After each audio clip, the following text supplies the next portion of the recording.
honor of getting a chance to speak with the homie Ice Cube. Ice Cube has come through to hang out with us and all the other intelligent Black people in the room. Just to remind everybody that on this platform, we are Black first. And that means that you put your community first. That means that you know that in order for Black people to succeed, we must come together. We must be the smartest people in the room. We must stand up for ourselves and put our people ahead of anything else. Before we solve the world's problems, we must solve our own. So if you agree with this philosophy, put a hashtag B1 in the chat. Hashtag B1, that's the calling card. And let's do that. Let's get this started. All right. So first of all, man, how you doing? I'm good, man. How you feeling? Doing good, brother. Doing good. I like the Star Wars shirt. Yeah, what's cool is my son just got the movie. He just got a part in the new Star Wars, so it's kind of cool because we've been watching that movie. I've been watching that movie since I was 8 years old. So it's cool to have one of my sons, get a chance to play in the movie. So it's kind of cool. That's great. That's great. So what character is he gonna play? I have no idea, dude. You know what I mean? I just found out, and I was happy for him. He's been a big fan of the movie. He got Godzilla, as a kid, I remember taking him to see Jurassic Park. And he was little. It's a trip because we had one of those Eddie Bowers, that they got in the movie. I think it's Escalade or one of them damn kind of cars. But anyway, we had the same car, the same color that they had in the movie. We took him to the drive-in to check it out. And at night, the big T-Rex come out at night. And he start to try to eat the people in the car, and it's raining and it's crazy. And so, I guess he was a little too little to see this movie. Because when he saw that monster come out, T-Rex, and we in a car at the drive-in, he was like, I'm ready to go. Let's go. Let's go home. Let's go home. So we had to bone up out of there and drive up out in the middle of the movie. So it's kind of cool. But anyway, he's been a big fan of these movies and stuff since he was young, and it's cool to see him get it. That's nice, man. Congratulations. That's cool. So let me ask you this, and everybody who's watching, hit the thumbs up button, hit the thumbs up, share, subscribe button. If you haven't done it yet, please do that. Okay, so let's talk. We haven't talked since before the election. I personally think you made Black history. You helped Black people win that election. It didn't matter if the Democrat or Republican won. Black people won because you came in and basically created, in my view, you created a game of good cop, bad cop. Look, you better take care of the Negroes on the inside, or you're going to deal with some Black people on the outside, right? And so even though the impression was that you were on the outside, you put that pressure on the situation that led them to reconsider how they deal with Black people from this election going forward. So I consider that to be a win. And I think people who think long term understand that you don't get it all at once. Sometimes you make progress step by step and set the stage for something bigger. What is your take in terms of how things turned out and how things have evolved since then? Well, just looking at the situation, it turned out pretty much how I thought it would. I thought Biden would win the election, at the end of the day. And so, I was in there, doing what I needed to do to try to make sure that Black people stayed on their minds. If you remember going into that, they were starting to really push for the suburban white lady vote. That's what they was going after. Matter of fact, some of their people actually told us. And, we talked to a lot of Democrats along the way. We talked to a lot of Elizabeth Warren people. We talked to a few of what's old boy name? Bernie Sanders. We talked to his people, trying to figure out the best way to talk to the campaign, the people who was running Biden's campaign. So we knew a lot of information about, where their head was, and it was everybody was about to shift gears, and we had to make sure things were still focus on the Black community, the problems that's going on that need to be fixed. So we wanted to make sure that the focus was still on us. So we went at both campaigns, like I said I would. We ended up talking to Trump's campaign, which caused a lot of controversy, which I understood it would. But at the end of the day, I think it's a bipartisan issue, and that's what I want people to understand. It's up to both parties to fix the problem that both parties created, or both parties were complacent in our continued demise. So we need both parties to feel like they're obligated to fix it. And so, to me, the win out of this election was we're thinking, we're not blindly going to the polls without thinking about, how do we benefit as a community?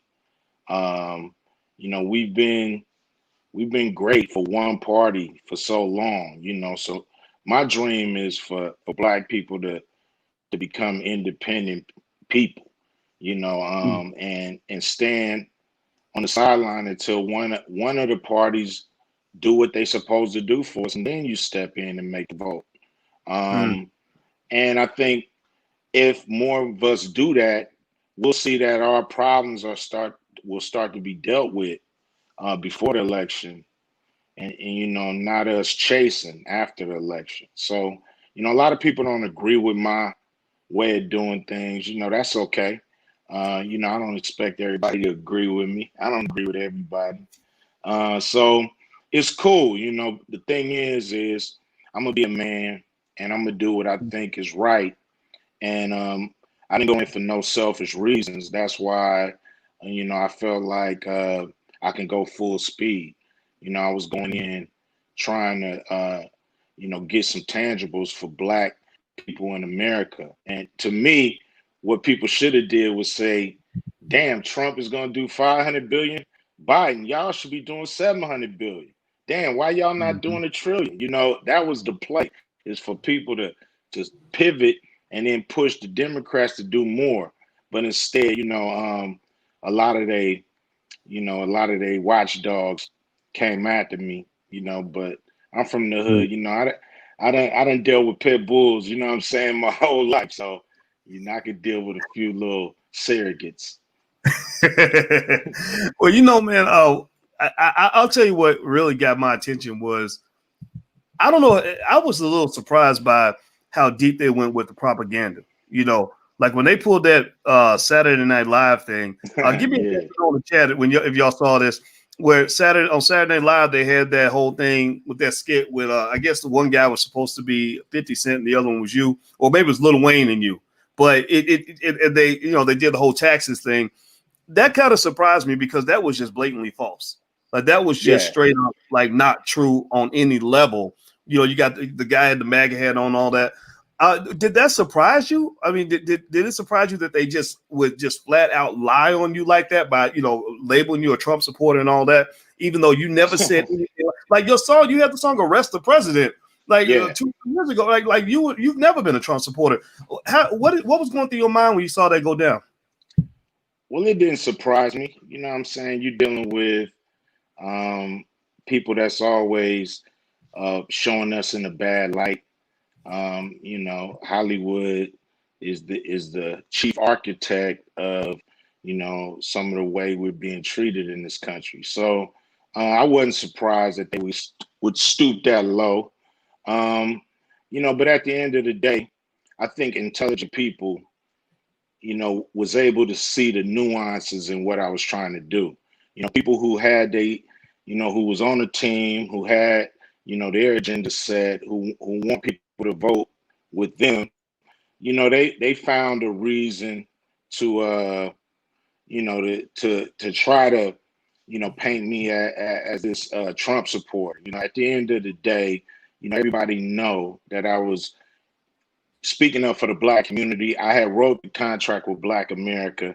I've been getting hate ever since I wrote it. I've been getting a lot of love from the B1 family, but for the most part, I've been getting a lot of hate, ever since that from Hollywood, from the powers that be.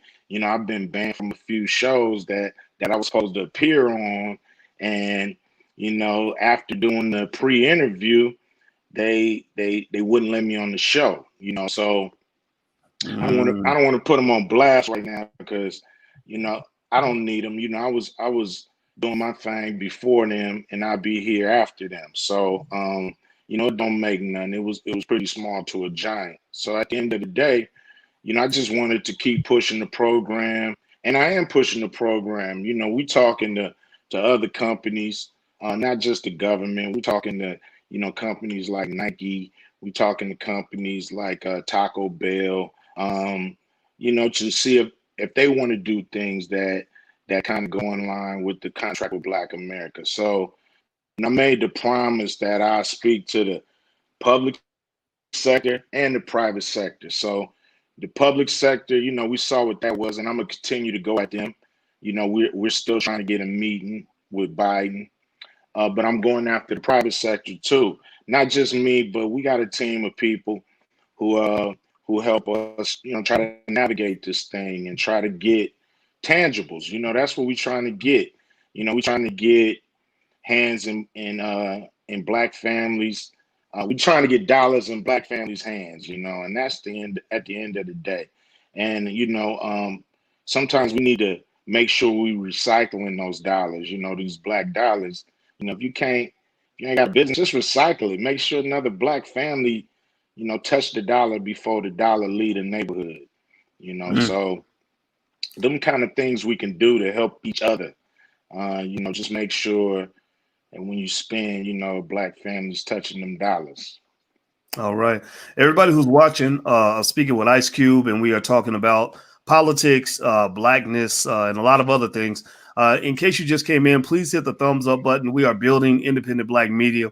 We need independent Black media because you all saw during Ice Cube's campaign how propaganda is used to undermine progress in the Black community. So if you want to, if you believe in that, if you want to support us, please hit the thumbs up button. Make sure you subscribe, hit the notification bell and all that good stuff.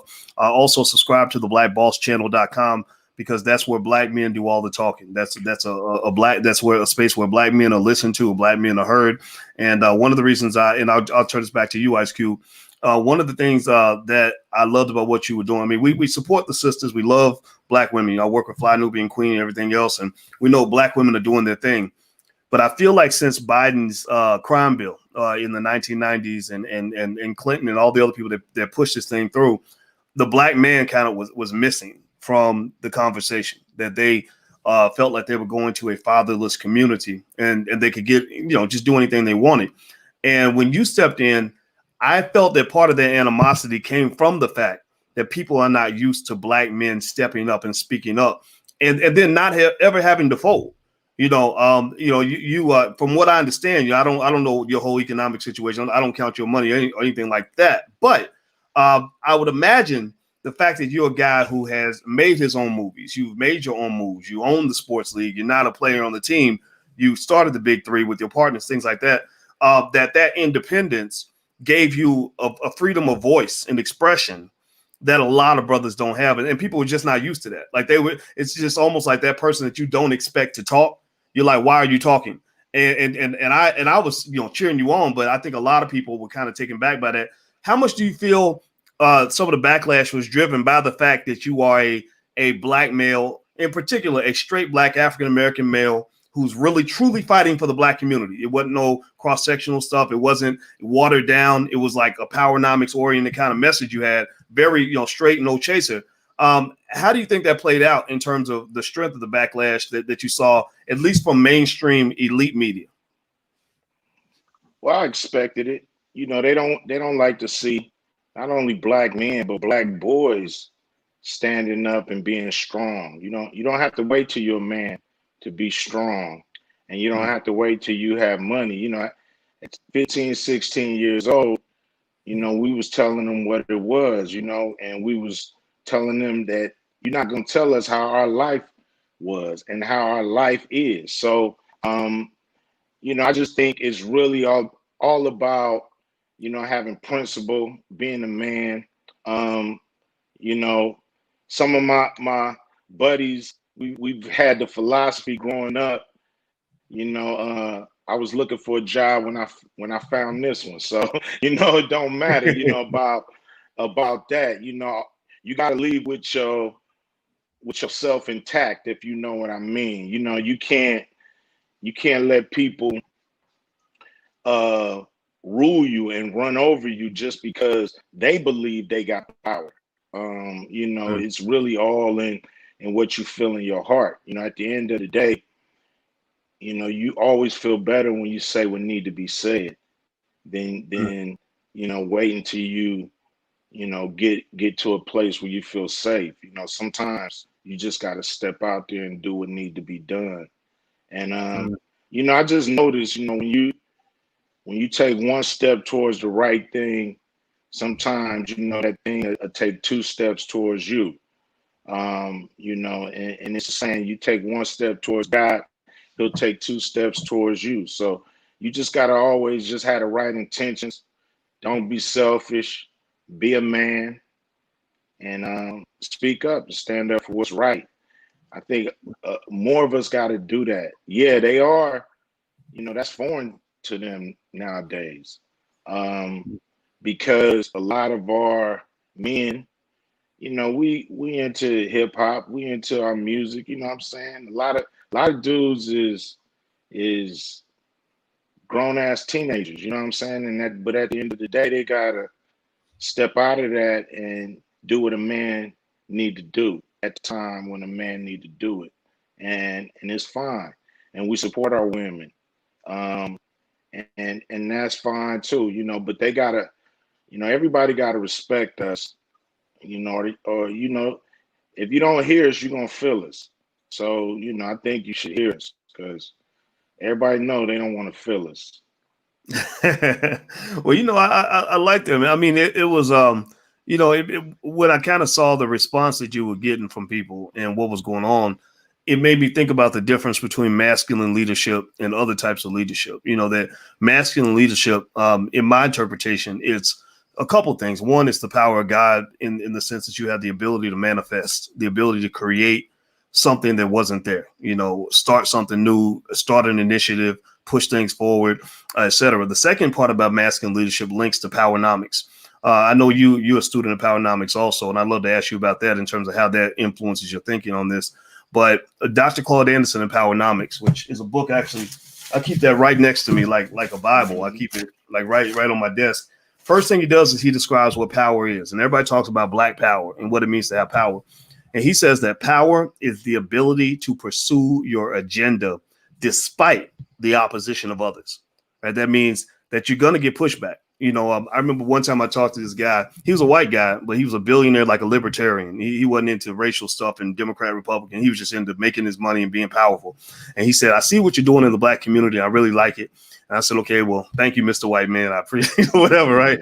And he says, but one thing you got to understand is that when you get real power, you're going to get a reaction. When the minute you know that they're taking you seriously is when they really start attacking you. So if you run up the hill with your gun out, they're going to shoot back.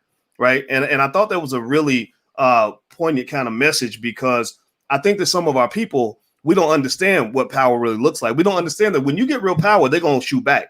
They're not going to cheer for you. They're not going to sit back and say, oh, we want Black people to have wealth. We want Black people to have power. No, power is something that people protect.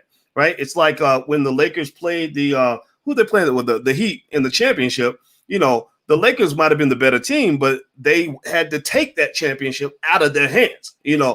It wasn't like they could go ask them for it and have it handed to them. And I think that simple idea is something a lot of our people don't actually get. And so what is your interpretation on this? I know you're a sports fan and stuff like that. Do you think that sometimes that maybe we have to really remind ourselves that we are in a competitive process when people may stop us, but it's not necessarily just because they hate us. It's because they're protecting what they got. And you got to go in there and really fight for it. What are your thoughts? Yeah, I think people forget that we're in a capitalist society.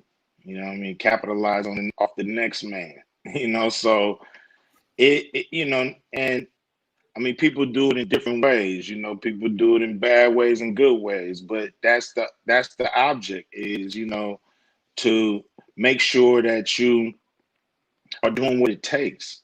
Um, you know, a lot of people let the word hard stop them from trying, or stop them from doing. But nothing worthwhile is easy.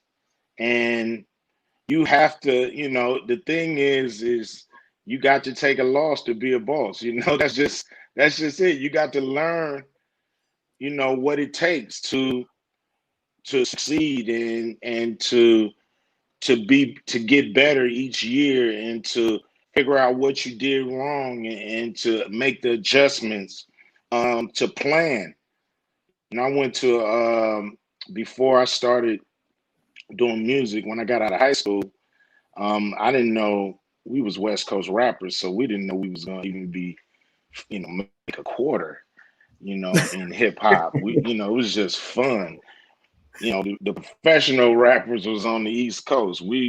So we didn't know, and so I was like, I need something to fall back on. So I went to this trade school, you know, and learned architectural drafting. And what it taught me was you got to have a plan. You can't you can't just start. Don't just start, because if you just start building a house without a plan, it's not gonna hold up. You know, it's gonna fall. So, you know, those are the things, you know, write it down. It's easier to write it down and figure it out and take your time thinking it out. But then once you thought it out and you know, you thought all the angles, you know, sometimes I like to write pros and cons. You know, I'll write a line down the middle of a paper and be like, this is a good reason to do this, and this is a bad reason, you know, I shouldn't do it. And if there's more cons than pros, then that might be your decision, you know. But if there's more pros than cons, that might be your decision. And so at some point, you got to pull the trigger. You got to trust yourself. You got to trust your instincts. Trust what God gave you inside, and trust your talent. You know, and so we do a lot of waiting, and you know, a lot of people owe us a lot, and so you tend to wait when somebody owe you, as far as you feel like, you know, we've been robbed and cheated and abused in this country, and we feel like, you know, somebody owe us, but they're not coming. They're not gonna give us nothing, and most of the time, you know, you need to really start and get something going, and then you'll be surprised how many people help you get over the hump. But if you're just waiting, you know, Robin Harris said it was a joke, you know, Robin Harris used to do. He'd be like, you know, dudes just at home waiting for a job to come knock on the door. You know what I'm saying? And that just don't happen. Jobs just don't come knock on the door. Sometimes you got to create a job. Sometimes you got to use your talent. Sometimes your job is right there between your ears. And, you know, so sometimes put down the bullshit and take some time to think about what you got to do for yourself. And you know, to me, those are the keys to start. And if you fail, it's cool. You got to just, you know what I mean, regroup and try something new and try it again, try it a different way. Find people that's experts at it. Hopefully they'll help you. But you got to be proactive. Well, the I like world is that. about action. Well, you know, and I like that. I mean, because, you know, I like what you said. You got to take a loss to be the boss. You know, and I don't think a lot of people understand how much so-called losing you got to go through really to win at anything. And I think that one of the things that I always related to as far as what you've done in your career is, you know, I know that shit. The job I have now, whatever this is that I do, this didn't exist. Like I had to make it exist, you know. And I imagine, you know, in the 1980s there was not any room on the radio for NWA, you know. No. Yeah, I mean, literally, y'all had to break your way through that. And I got the impression. I'd be curious to get your thoughts on this, but I got the impression that you were a huge catalyst in a lot of that. You know, like Ice Cube writes some rhymes that I say, you know, stuff like that, and the Thinker, you know, in the group. And the same way Willie D kind of did that for the Ghetto Boys, you know, like just like, okay, here's how we're going to package this and make this work. And we're going to teach people what they want. Like people didn't know that they wanted that until you presented it. And then we're like, oh, we love that. Can you kind of talk about that process, creating opportunity where there is none? It seems like that's a common factor amongst people that achieve a high level of greatness, especially Black men. What are your thoughts? Well, you know, first of all, I want to give credit where credit is due. You know, I'm sharp as a tack, but so is you know, Easy E. You know, Easy E was the one who said, "Stop trying to make records like New York rappers, man. Won't y'all make records like y'all are?" You know what I mean? Make records like y'all, you know, y'all do mixtapes talking about the hood. Won't y'all make records like that? So he, you know, he had the vision. He put the money behind it. He was the one going from, you know, swap meet to swap meet, selling the records out of his trunk. You know, trying to connect us to a major. So, you know, he was brilliant in his own right. Then you got Dr. Dre, who was a master at sound and what would work on a record, you know, and how to arrange it. You had DJ Yeller. He was brilliant with the equipment. I mean, he knew, you know, how to work everything, and you know, he'd be the only one that wanted to read the whole damn instruction book from start to finish. And everybody else want to take it out the box and start hitting on it. So, you know, everybody was brilliant, you know, in their own way. You know, Arabian Prince, you know, who doesn't get talked about, but now he got into video games after NWA, and you know, he was on the internet before we knew what the hell the internet was. So this dude was always technology and not whatever the hell that word is. And he was, he was just, you know, I went to the LA Unified School District, so excuse me if my tongue getting in the way of this dumbass English, but it was he was just more advanced than everybody when it comes to technology. So you know, everybody, like I said, you know, had their brilliant angles to the group that made it work and made it, you know, blow up. You know, I was a big fan of records that, you know, made you think, you know, records that went, you know, straight to the brain. I wasn't, you know, the king of party records. You know, I was a fan of Melly Mel and Ice-T, Public Enemy, KRS-One, Rakim, you know, just the ones who was spitting the game. That's who I would levitate and move to. So when I started to really hone in my style, I wanted to do what was called street knowledge, which was, you know, street records, but with, you know, infused with so much knowledge that people could learn from it. And that's what I've been doing my whole career. Wow. Well, everybody who's watching, I'm speaking with Ice Cube. He's a guest that doesn't need any introduction, but and you all know him and you all saw the great work that he did as an activist. And do me a favor, everybody. I want to ask you all a yes or no question. And I think it's important to just express this verbally. When Ice Cube was fighting for the Black community during the election, how many of you agree with what Cube was doing? Put a yes or no in the chat. I want to see how many yeses and nos we get. Because I'm really making a point. It's really a rhetorical question because I know the answer is going to be overwhelmingly yes. I did a survey while you were, you know, doing your thing, and we surveyed a few 100,000 people, and they were just overwhelmingly in support of what you were doing. And I think that what was so shocking to me was how the masses of the people were saying, you know, go Ice Cube, we love this. But there's this elite group of people that were trying to create a counter narrative, which, I mean, that's straight out of the playbook of propaganda. You know, propaganda literally in the books, they say that that's what you do. You make people think that they're the only one who thinks that way, etc. And so I'd be curious to get your thoughts on We already talked about the propaganda piece, but also when you saw that leaked Zoom meeting from the meeting where Joe Biden had the met with civil rights leaders, and I saw you did a video about that. What were your thoughts when you saw that conversation, and also what led you to step out at that time to do that latest video you did on Instagram about that and everything else that's going on?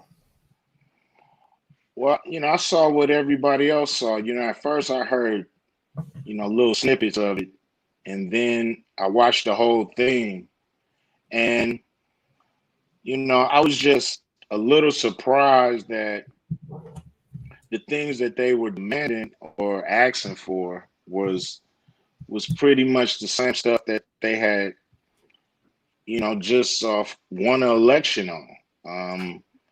And so I was irritated by that.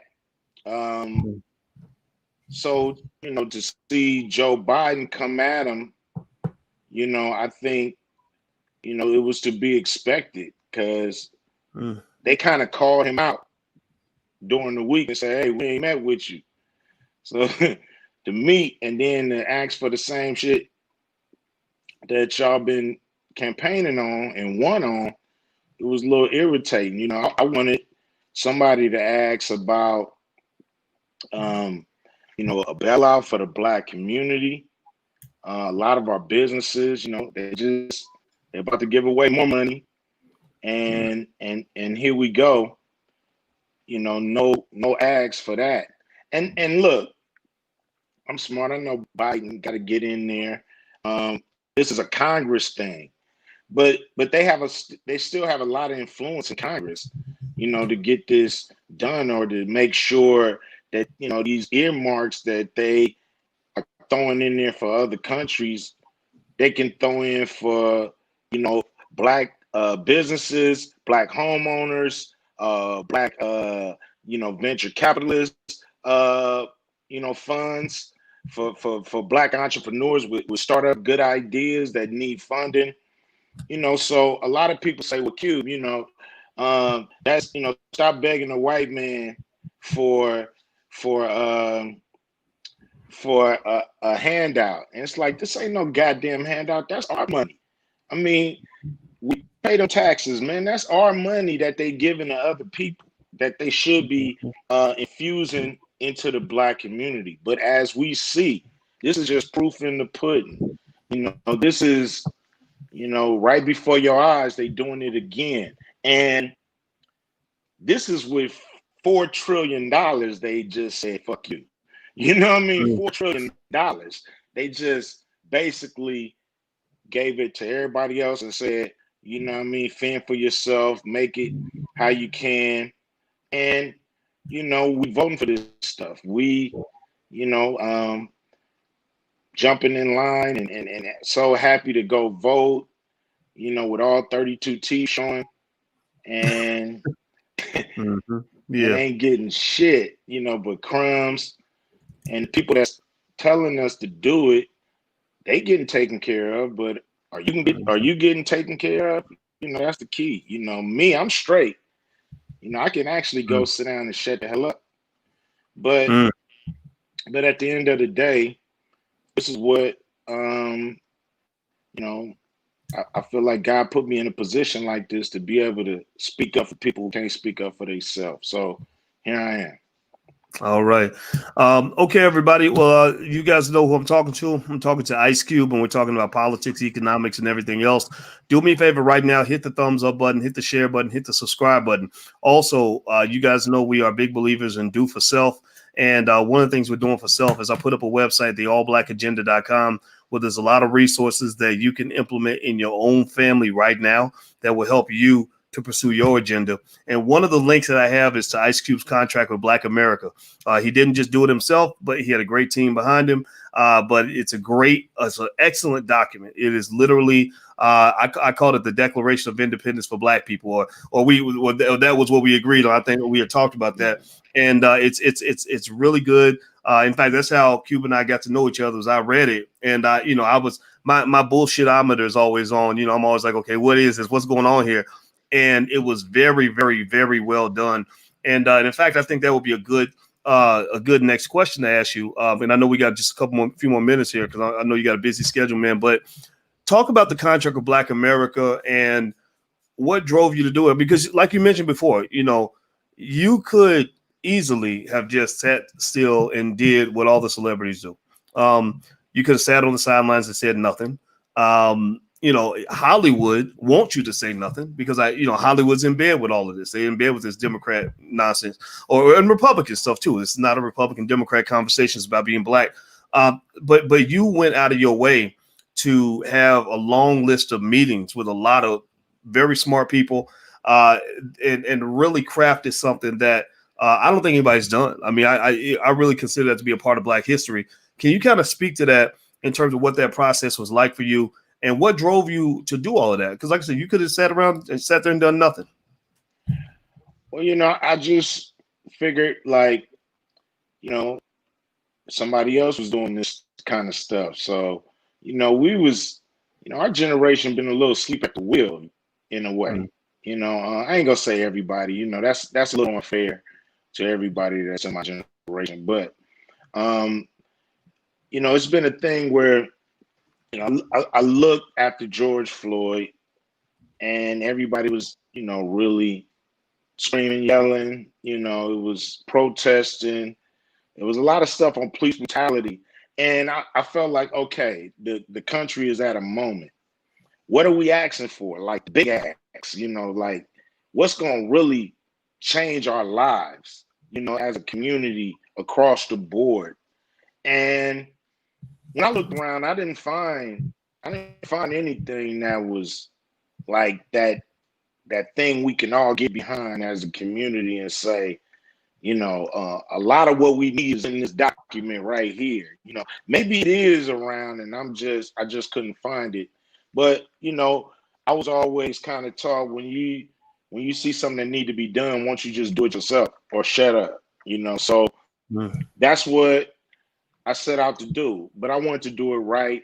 I knew that there was people that may have dedicated their lives to certain sections that we dealt with, and that I didn't want to offend anybody who had spent, like Dr. Claude Anderson, spent 60 years of his life, pushing economics. So how could I come in and say, what the plan is when I need to, read his books? I need to talk to him. I need to talk to other people who are in these fields and make sure that we was putting a sound document together that can just be a foundation. I'm talking to some athletes tomorrow to do we're going to do a sports section for Black athletes. We still got to fix our reparations section. So I've been talking to, folks about that section. We're thinking about, losing a section. So it's still, to me being, it's a foundation that we can all continue to build on, and better ideas will come along and we'll add them to the contract of Black America. And it's hopefully something that everybody can point to and say, shit, we need this stuff. Forget we need this stuff. It's solid, it's fair, and it's stuff that we need. Well, I know Dr. Anderson talks about you all the time. We do the Powernomics Masterclass, and he always talks about how much respect he has for you and the way you do things. And I was really excited that you saw the same thing. I mean, I felt like Powernomics was just this kind of thing. I know when I read it for the first time, it blew me away because it filled in so many voids. It helped me understand why America is what it is. Like they want you to think that America's like this because Black people are stupid or we did something wrong.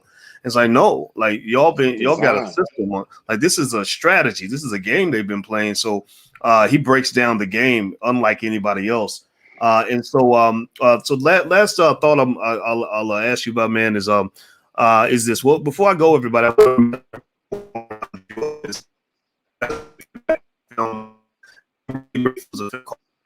shows the roots of modern economics and how it goes back to ancient Africa.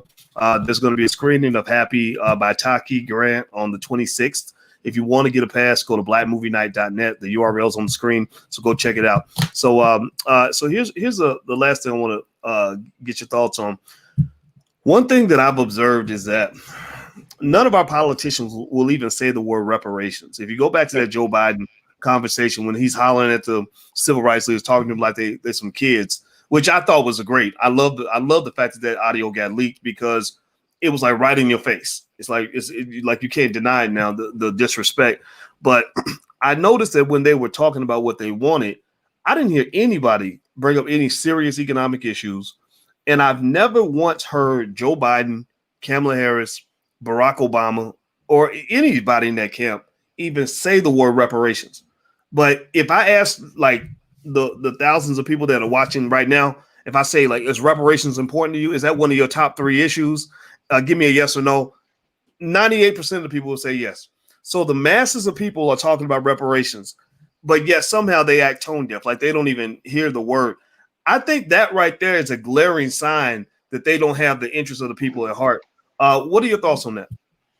Man, bingo, man, jackpot, bullseye. I mean, you hit the nail on the head, man. You know, they have nothing.